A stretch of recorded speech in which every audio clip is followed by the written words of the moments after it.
আসসালামু আলাইকুম গাইজ। আজকে আমি চলে এসেছি ঢাকার সবচেয়ে হিস্টোরিক জায়গা পুরান ঢাকা। দেখেন এই রাস্তাগুলা, এটা ছোট লাগে কিন্তু মানুষ দিয়ে পুরা ভরা। রিক্সা, মানুষ, দোকান সব মিলাতে একটা জাস্ট প্লেস। তবে এত মানুষের চাপ প্লেস ঈদ ঈদ ফিল হয়।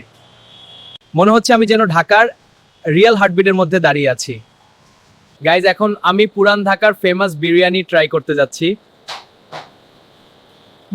সিরিয়াসলি বলতেছি, স্মেলটা একটু স্ট্রং যে দূর থেকেই বোঝা যায় কতটা টেস্টি হতে পারে। এই দেখুন গরম গরম বিরিয়ানি, উপর দিয়ে ডিম আর মাংস। পুরান ঢাকায় আসলে ফুড ট্রাই না করলে ব্লগ কমপ্লিট হয় না। এখন আমি চলে এসেছি লালবাগ ফোর্টে। এই জায়গাটা ঢাকার অনেক পুরনো হিস্টরি ক্যারি করে। মুঘল টাইমের আর্কিটেকচার এখনো পারফেক্টলি দাঁড়িয়ে আছে। সানসেটের সময় জায়গাটা আরো বিউটিফুল লাগে। অনেস্টলি মনে হচ্ছে যেন টাইম একটু পিছনে চলে গেছে। গাইজ, এখন আমি পুরান ঢাকার ফেমাস রিক্সা রাইডে আছি। দেখেন রিক্সাগুলা, প্রতিটা রিক্সার পিছনে পুরা আর্টের মতো পেন্টিং। এই ছোট ছোট রাস্তায় রিক্সা দিয়ে ঘোরা একটা আলাদা এক্সপিরিয়েন্স। পুরন ঢাকাকে ফিল করতে হলে এটা মাস্ট ট্রাই। লং একটা দিন ছিল আজকে পুরন ঢাকায়। এখন আমি একটা রুফটপ দাঁড়িয়ে পুরো সিটিটা দেখছি। ছোট ছোট রুফটপ, লাইটগুলা আর দূর থেকে আজানের শব্দ, পুরা ভাইবটা আলাদা।